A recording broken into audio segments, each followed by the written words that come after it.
কেন জাস্টিসের এই পরিচয় দুনিয়ায় চলে, কবরে চলে না, আখিরাতে চলে না? কিন্তু কোরআনের উস্তাদ ছাত্র এই পরিচয় দুনিয়াতে চলে, কবরে চলে, আখিরাতেও চলে। স্পষ্ট হাদিস পড়ে দেখেন, ইউকালু লিসাহিবিল কুরআন, ইউকালু লিসাহিবিল কুরআন ইকরা ওয়ারতাকি ওয়ারাত্তিল কামা কুনতা তুরাত্তিলু ফিদ দুনিয়া ফাইন্না মানজিলাকা ইনদা আখিরি আয়াতিন তাকরাউহা। বড় পরে পুলিশ প্রধানকে ডেকে বলা হবে না, তুমি আসো, তোমার জন্য এই ওয়াফাত। বন্ধুরা আমার, প্রধান বিচারপতিকে ডেকে বলা হবে না, তুমি আসো প্রধান বিচারপতি, তোমার জন্য এই অফার। বন্ধুরা আমার, পরপরে এই জাতীয় কোনো কাউকে ডাকা হবে না, ডাকা হবে কোরআন ওয়ালাকে, ডেকে বলা হবে ইকরা ওয়ারতাকি ওয়ারাত্তিল কামা কুনতা তুরাত্তিলু ফিদ দুনিয়া। ও কোরআন ওয়ালা ছাত্র অথবা উস্তাদ, মুআল্লিম বা মুতাআল্লিম, তুমি চুপ করে আছো কেন? আল্লাহর কোরআন পড়তে থাকো আর আল্লাহর জান্নাতের উঁচু দিকে উঠতে থাকো। আমাদের ভিতরে অনেক আছে আমরা যারা হুজুর, ভাই এসপি, ডিসি, ওসি অথবা বন্ধুরা আমার সচিব, আরো বড় কোনো পদের চেয়ারের অধিকারী, আমরা অনেক সময় মনে করি আমি ছোট, আমি খাটো, আমার ভাই অনেক বড়। ন ন ন ন, বরং আল্লাহ পাক আমাকে যেই চেয়ারটা দিয়েছেন, এই চেয়ারটা তো এমন দামি চেয়ার, যেই চেয়ারের কথা আল্লাহ নিজে সূরাতুর রহমানে নিজের দিকে ইশারা করে বলেন, নিজের দিকে নিসবত করেছেন। আল্লাহ বলেন, আর রহমান আল্লামাল কুরআন খালাকাল ইনসান। আল্লামাল কুরআন মানে যিনি কোরআন শিক্ষা দিয়েছেন, যিনি কোরআন শিক্ষা দেন, উনি হলেন মুআল্লিমুল কোরআন। আল্লাহ নিজে নিজেকে মুআল্লিমুল কোরআন বলেছেন। আর সেই চেয়ারটা আমার মতো না দানকে আল্লাহ দয়া করে দান করেছেন। এর চাইতে বড় কোনো চেয়ার আজকের পৃথিবীতে কোনো মানুষের জন্যই হতে পারে না। আমি কোরআনের উস্তাদ, এটা আমার গর্ব, এটা আমার অহংকার। আমি কোরআনের উস্তাদ, আল্লাহ আমাকে দয়া করে কোরআনে পাকের উস্তাদ বানিয়েছে। বয়ান শেষ করে তারপর কথা বলবো। মাঝখানে কথা বলে মানুষ, বয়ান তো শেষ করবো আমি, সারা তো শেষ করবো। মুহতারাম হাজিরিন, কোরআনের পাকের চাইতে বড় মুআল্লিম আর মুতাআল্লিম, এর চাইতে বড় কোনো পদ পদবী আজকের পৃথিবীতে নাই। বলছি অতীত তো ছিল নবুয়তের পদ, সে তো ভিন্ন কথা, আজকের পৃথিবীতে। মুহতারাম হাজিরিন, উনি তখন বললেন তকি ওসমান আব্দুল কাদের জিলানী মাজার মসজিদের ইমামকে, হুজুর আমি মুআল্লিমুল কোরআন। উনি জিজ্ঞেস করলেন, মুআল্লিমুল কোরআন মানে কোথায় পড়াও? কেন? ওনার দেশে কোরআন হাদিস পড়ায় কলেজ, ইউনিভার্সিটিতে। এই জন্য জিজ্ঞেস করতেছেন যে কোথায় পড়াও?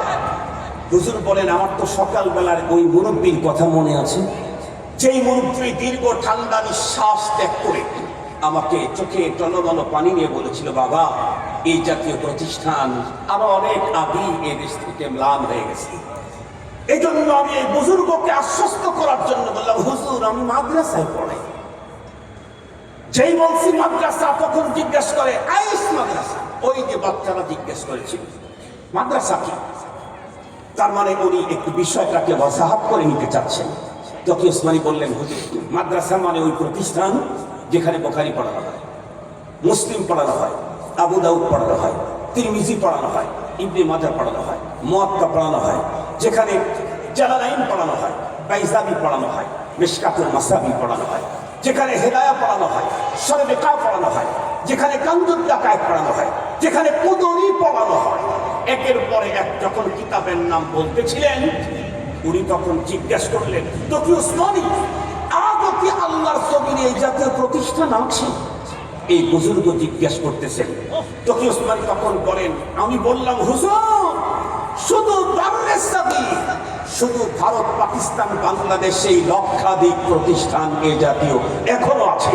এ কথা শুনতেই আল্লাহর কুতুবের মসজিদের খতিব আর একজন আল্লাহর কুতুব, উনি নিজেই নারায়ে তাকবীরের আওয়াজ বুলন্দ করে বিদ্যুৎ গতিতে দাঁড়িয়ে আমাকে বুকের ভিতরে আলিঙ্গন করে চিপ দিয়ে চোখের পানি ছেড়ে দিয়ে দেখে বলে, এত তকি ওসমানী, সত্যি বলো আজও কি আল্লাহর জমিনে এই জাতীয় প্রতিষ্ঠান আছে? উনি বললেন, হুজুর, পাকিস্তান, ভারত, বাংলাদেশ এই লক্ষাধিক প্রতিষ্ঠান।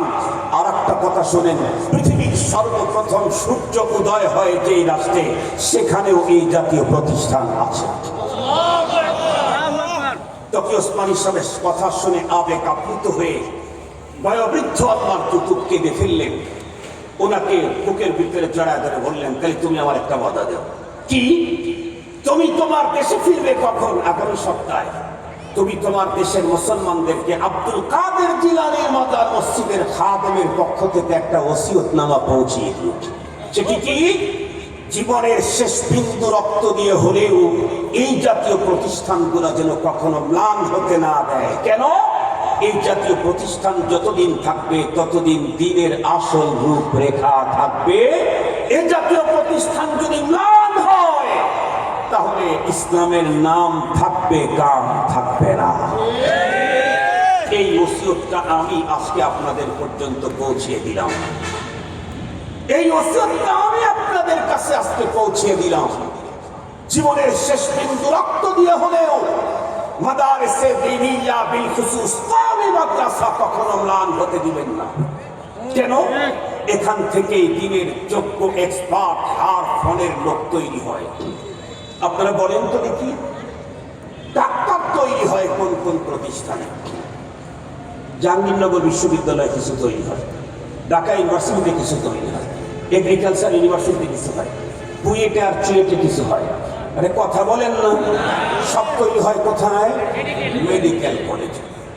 আপনি দাঁতের ডাক্তার বলেন আর চোখের ডাক্তার বলেন, মাথার ডাক্তার বলেন আর পায়ের ডাক্তার বলেন, রক্তের ডাক্তার বলেন আর পেশাবের ডাক্তার বলেন, গোস্তের ডাক্তার বলেন আর হাড়ের ডাক্তার বলেন আর হার্টের ডাক্তার বলেন, সব রোগের ডাক্তার তৈরি হয় একটা প্রতিষ্ঠান, তার নাম মেডিকেল কলেজ।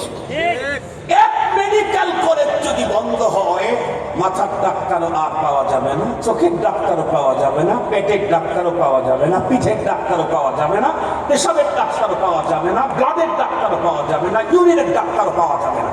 ঠিক তদ্রূপ এই দুনিয়াতে দ্বীনের যত রঙের কাজ চলে, সমস্ত কাজের যজ্ঞলোক তৈরি হয় মাদ্রাসা।